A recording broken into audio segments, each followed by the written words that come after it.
달리기는 쉬워 보이면서도 어렵습니다. 그래서 생각보다 잔부상이 많이 발생되는 운동입니다. 잔부상이라고 표현하지만 한번 부상이 생기면 쉽게 낫지 않고 만성으로 남을 수 있죠. 만성 통증은 일상생활에도 문제가 되기 때문에 부상을 예방해야 합니다. 저는 운동은 몸과 마음을 건강하게 만들기 위한 도구 중 하나라고 생각합니다. 그래서 달리기를 처음 시작한다면 보다 안전하고 효율적으로 즐길 수 있는 슬로우 러닝을 추천드립니다. 운동은 경쟁하는 것이 아니라 자신을 발전시키는 과정입니다. 그래서 오늘 러닝을 시작하시는 분들이 처음부터 잘 즐기셨으면 하는 마음으로 처음 달리기 시작했을 때 알아야 할 것들을 말씀드리겠습니다. 저는 물리치료사로서 적절한 강도로 운동을 시작하는 것이 얼마나 중요한지 뼈저리게 느끼고 있습니다. 그래서 슬로우 러닝을 시작하시고 오래 하시길 바랍니다. 굉장히 재밌는 운동이지만 질리지 않고 꾸준히 할 수 있어야 합니다. 온몸에 힘을 빼고 몸을 곧게 세우면서 가볍게 발을 뻗어주세요. 굳이 3, 4, 5km를 뛰지 않아도 됩니다. 천천히 편안한 페이스로 시작하세요.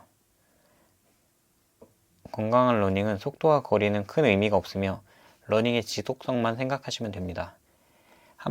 한 번도 러닝을 해본 적 없는 사람은 아무리 느리게 뛰어도 10분이면 숨이 차오르는 것을 느낄 수 있습니다. 조금씩 시간을 늘려나가면 됩니다.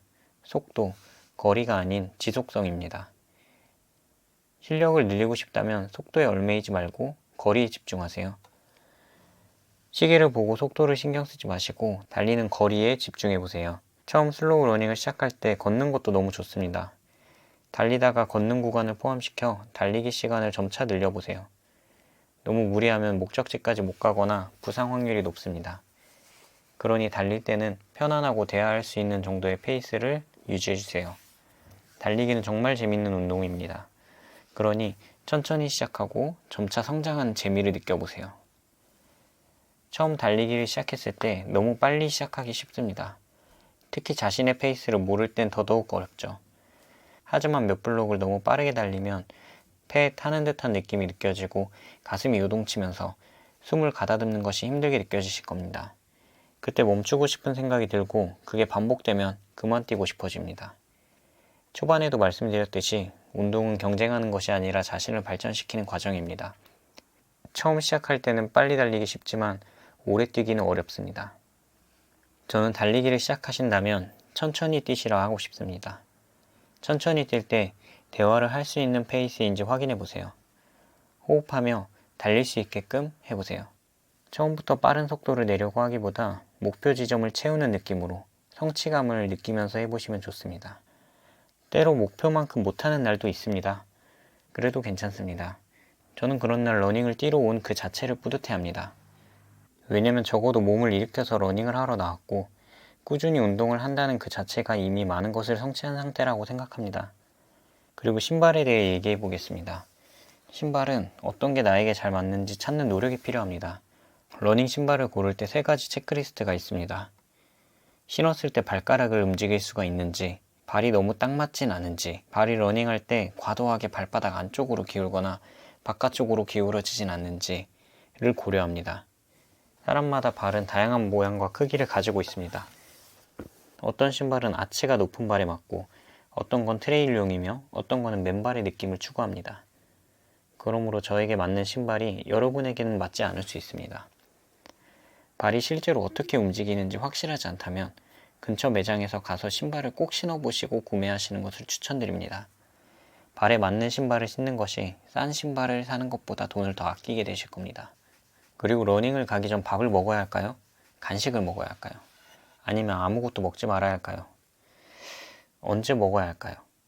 사실은 신발과 마찬가지로 주관적인 부분입니다.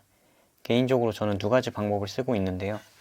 첫 번째는 아침에 눈을 뜨자마자 짧게 달리는 것입니다. 물론 아무것도 먹지 않고 달릴 때는 오래 달릴 수 없습니다. 주말이나 늦게 출근하는 날에는 막 일어나자마자 옷을 갈아입고 뛰러 나갑니다. 쉬다가 나가면 저혈당으로 힘이 빠지거나 속이 메스꺼운 상태가 됩니다. 하지만 눈을 뜨고 바로 나가기에 성공한다면 달리고 난 후에는 하루를 에너지 넘치게 시작하게 됩니다.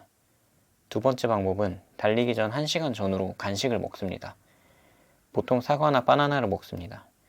가벼운 간식으로 에너지를 주면서 속이 더부룩하거나 무겁지 않습니다. 마지막으로 슬로우 러닝을 처음 시작할 때 작은 목표를 세우는 것이 큰 동기부여가 됩니다. 처음에는 속도가 아닌 하기 쉬운 시간과 거리를 목표로 하는 것을 권장드립니다. 몇 가지 예시를 들어보자면 처음엔 이번 주에 5분 걷고 5분 달리기 루틴을 3번 실행해보자 같이 짧고 현실적인 목표를 설정하면 부담 없이 시작할 수 있습니다. 만약 성공했다면 이번 주에 한 번에 10분 달리기 시도처럼 지난주보다 조금 더 도전해보세요. 꼭 시간으로 정하지 않아도 좋습니다. 공원을 2바퀴 도는 것이 될 수 있습니다. 작은 목표를 하나씩 달성해 나가는 것이 중요합니다. 목표를 달성하며 러닝으로 성취감을 느껴보세요. 슬로우 러닝의 가장 큰 매력은 부상 위험을 줄이고 체력을 향상시키면서도 달리기의 즐거움을 느끼게 해주는 것입니다. 이를 적용하시면 처음에는 어색할 수 있습니다. 몸이 새로운 스트레스와 변화에 익숙해질 시간이 필요합니다. 처음 시작할 때는 너무 좋으셔서 다음날 바로 뛰고 싶으시겠지만 연속으로 달리기보다는 하루 쉬어가며 몸이 적응할 시간을 주세요. 오늘은 러닝을 시작하시는 분들이 아시면 좋을 내용을 말씀드렸습니다. 러닝을 더 풍요롭게 즐기시는 꿀팁이 되었으면 합니다. 지속적인 관리로 건강한 러닝을 하시기 바랍니다. 꾸준한 관리와 건강한 생활 습관으로 여러분들의 삶의 질 향상에 도움을 드리겠습니다. 이 내용이 도움이 되셨다면 좋아요와 구독을 눌러주셔서 더 많은 분들께 유익한 내용이 전달될 수 있도록 해주세요. 영상 시청해주셔서 감사합니다.